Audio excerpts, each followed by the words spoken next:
আসসালামু আলাইকুম। আমার জীবনের একটা ইতিহাস।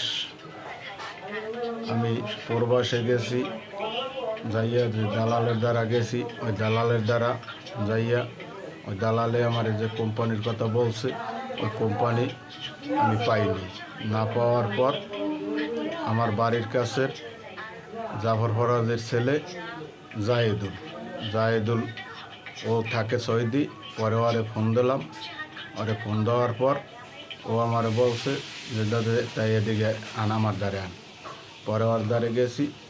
ও বলছে যে দাদা 50,000 টাকা দিলে, 80,000 টাকা দিলে আকামা করে দেবে।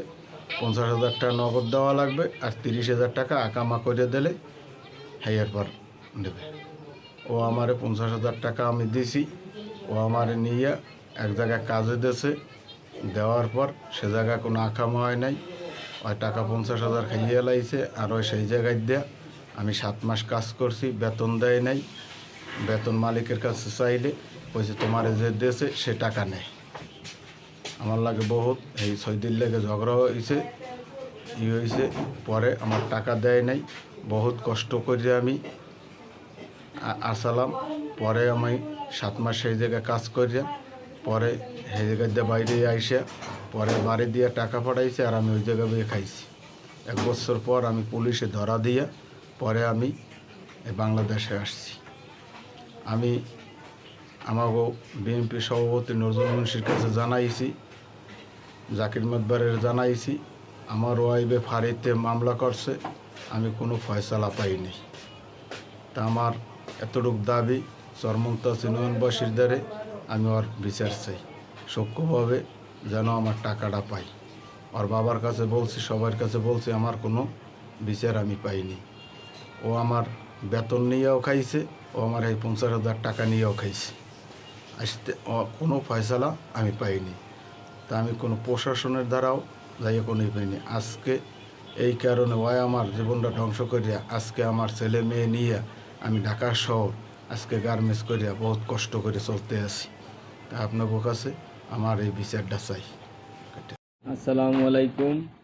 আমি মোহাম্মদ ইমরান, আমার বাড়ি চরমন্তাজ 6 নং ওয়ার্ড। আমি বর্তমানে আছি সৌদি আরব। আমি যে দালালের মাধ্যমে আসছি ওর নাম জাহিদ, ওর বাসাও চরমন্তাজ 6 নং ওয়ার্ড। ওর বাপের নাম জাফর ফরাজি। ওর সাথে আমার এই সৌদি আরব আসার ব্যাপারে কন্ট্রাক্ট হয়। ও আমার কাছ থেকে 4,80,000 টাকা নেয়। 4,80,000 টাকা নেয়। ও বলছে তোর 8 ঘন্টা ডিউটি, 1400 রিয়াল বেতন, থাকা কোম্পানির, খাওয়া কোম্পানির।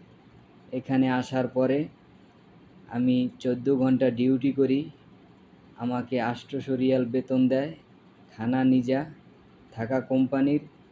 ওকে আমি অনেকবার জানাইছি। জানানোর পরে ও বলছে তুই ডিউটি কর, সব কিছু ঠিক হয়ে যাবে। তারপর যখন 2 মাস শেষ হয়ে যায় তখন ওকে আমি জানাইছি যে কোনো কিছুই ঠিক হইতেছে না, আমি এত ঘন্টা ডিউটি করতেছি। ও বলতেছে আমি দেখতেছি সব কিছু ঠিক হয়ে যাবে, তুই ধৈর্য ধর। তারপরে ও আমার কোনো কিছুই সমাধান করে নেই। আমি 14 ঘন্টায় ডিউটি করতেছি। ওর কাছে অনেকবার আমি সমাধান চাইছি, ও কোনো সমাধান করে নেই। ও এক পর্যায়ে আমার সাথে যোগাযোগই বন্ধ করে দিয়েছে। আজকে এই প্রবাসে আমি অনেক কষ্টে দিন কাটাচ্ছি। না পারছি আমি ভালো থাকতে, না পারছি আমার ফ্যামিলিকে ভালো রাখতে। আজকে 15 মাস হয়ে গেছে ও আমার সাথে কোনো সমাধান করেনি। স্থানীয়ভাবে বসা হয়েছে ওর বাবা, স্থানীয়ভাবে বসা হয়েছে আজকে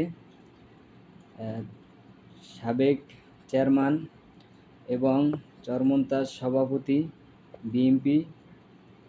তার সামনে ওর বাবা হুমকি দেয়, আমাদের নামে মামলা করবে, আমাদেরকে দেখে নিবে। আমি চরমন্তাজবাসীর কাছে বিচার চাই। আসসালামু আলাইকুম। এই যে আমার দালাল জাহেদ, বাড়ি চরমন্তাজ, থানা রাঙ্গাবালী, উপজেলা রাঙ্গাবালী। এর বাবার নাম জাফর ফরাজি। ওর সাথে আমার বিদেশে যাওয়ার হঠাৎ কথা হয়। কয়েক কথার ফাঁকে ওর সাথে আমার সর্বোচ্চ কন্টাক্ট হয়, এই যে 1 বছরের কাফেলা দিব ও 4,70,000 টাকা নিব। এভাবে করতে করতে আমি তাকে প্রায় 4,70,000 টাকাই দেই এবং আরও টোটালি খরচ যে আমার 5.5 লাখ টাকার উপরে খরচ হয়েছে। আমি এখানে মানবতার জীবন পার করছি। আমি এখন পর্যন্ত আকমা পাই নাই, আমার কাজ নাই। আমি আজকে 6-7 মাস পর্যন্ত বেতন পাই না। দেখুন, আমাকে ও ধাপে ধাপে একটা মানুষের এত অভিযোগ থাকা সত্ত্বেও সে আমাকে ভিকটিম বানাই দিয়েছে। অলরেডি সে 3 জনের সাথে প্রতারণা করছে, সেটা নিয়ে বিভিন্ন ইলেকট্রিক্যাল মিডিয়ায় প্রচার করা হয়েছে। তারপরও আমি এখন ভিকটিম। আমি বাংলাদেশ সরকারের কাছে অনুরোধ করছি, আমি সুষ্ঠু বিচার চাই, সুষ্ঠু তদন্ত চাই। এটার যদি সুষ্ঠু তদন্ত না হয় তাহলে প্রত্যেকটা প্রবাসী সবাই এর ভুক্তভোগী হবে। আমি সরকারের কাছে অনুরোধ করব, এই জাহিদের বিচার চাই। চরমন্তাজ রাঙ্গাবালি সর্বদক্ষিণের মানুষের সাথে সে সবসময় প্রতারণা করে আসছে। আমরা এই জাহিদের বিচার চাই, দেশবাসীর কাছে আমরা বিচার চাই। তার সে অনেক মানুষের জীবন ধ্বংস করে দিয়েছে, সে আমাদের 3টা ফ্যামিলিকে তছনছ করে দিয়েছে, কিন্তু আমরা এখন পর্যন্ত তার কোনো সঠিক বিচার পাইনি।